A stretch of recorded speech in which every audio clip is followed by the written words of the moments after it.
Hey everyone, this is Buddy back with another video, and I recently bought the BLU One Life X2 Mini off of Amazon during their flash sale for only about $130. So that's a heck of a price for this awesome phone. So let me first give you the quick overview of my review, since some of you just want the facts and to get out of here and get on with your day, and other of you guys might want some more nitty-gritty tech stuff, which will come later in the video. But if you guys haven't already, make sure to gray out that big red subscribe button down below and hit that bell icon so you're updated with my videos. Going over this, it's a great feeling device. Feels very premium, perfect size in the hand for me. Nice smooth metal, not as slippery as an iPhone, but still a little bit slippery. You might want to pop on this case that they actually include, which is so nice. Thank you, BLU.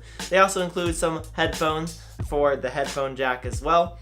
So that's really nice that you get not only a case, but headphones and also a screen protector. I didn't really like the screen protector, but so yeah, so it'll eliminate this tiny little camera bump on it, this case will, so that's pretty nice, and it provides some excellent grip to it. Now the buttons feel nice and clicky, the fingerprint sensor works just fine, and it unlocks it in a reasonable time. The camera has a pretty fast shutter speed and takes not great but not bad photos. It's pretty okay, or good.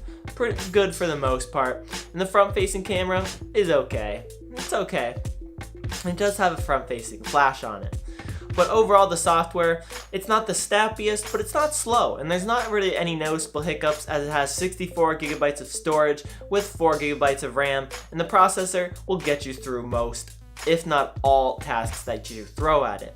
The software side is nice. BLU offers some nice little tweaks like the ambient display I mentioned, the FM radio, stuff like that. So, and this battery optimizer that lets you pretty much lose almost no battery on standby time, which is really nice. And it will last you easily through a whole day with light usage. With moderate to heavy, lasts you a day, and you get quick charging with it as well. But the one speaker it has is pretty loud. So overall, I've loved using this phone. It's a great phone for under $200 that gives you a fingerprint sensor and a well-usable device in every day-to-day situation, with all the necessary bands on the nano SIM card from AT&T or T-Mobile. So guys, I would highly recommend picking up one of these. Now let's get into a little bit more of the nitty-gritty from this phone. Going back to the design, it's kind of weird that the antenna bands are really deeply engraved there, but it doesn't really make a difference. I just thought I'd point that out to you guys. And the camera app, it's pretty interesting.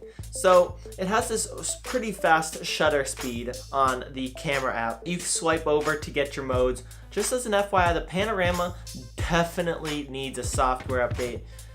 It just stitches pretty horribly in my testing out, but it does have some nice features, and it can focus pretty well and has, like I said, a good shutter speed. It doesn't take really great pictures in super bright light or super low light, so just keep that in mind.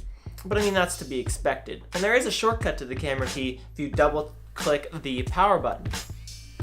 You can also make the camera open automatically when you unlock it with a certain fingerprint or any other application as well, which I have done. And you're going to store up to 5 fingerprints, which is super nice.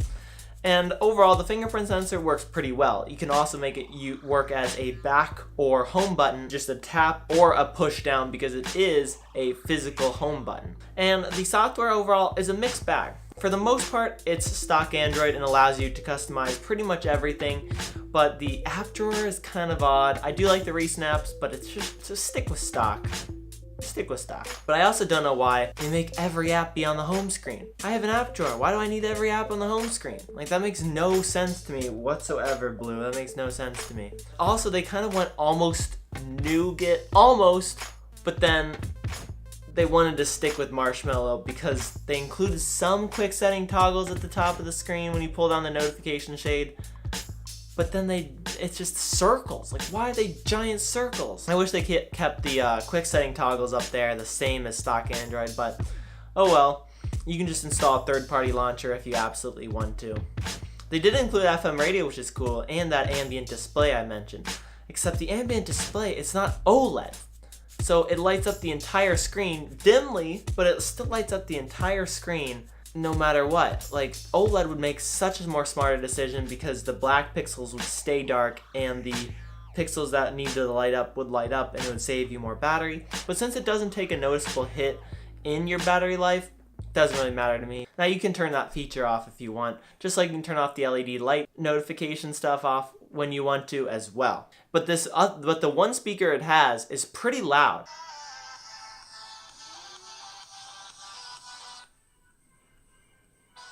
Hey everyone, this is Buddy with another video, and I did a video over the best editing software for starting YouTubers, if you want to check that out.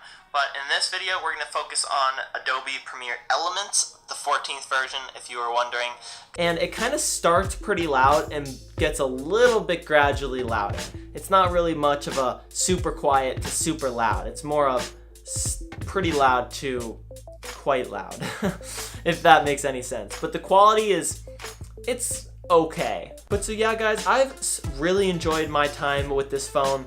It handles all the tasks that I needed to, takes pretty decent pictures for being a budget phone, has a great fingerprint scanner, great build quality. I just love using it and it looks stunning and nice. I've really enjoyed using this and I probably will continue to use this, but let me know if you guys pick one of these up or what you guys think of it down in the comments below, and I'll answer all your questions down there as well. But thank you so much for watching, guys. Check out Goober's videos on the channel too. He makes some gaming videos, and I also make some other tech videos. So make sure to check those out. And as I said before, gray out that big red subscribe button down below if you haven't already, and hit that bell icon to be updated with our videos. But thanks for watching, guys, and I will see you in the next video.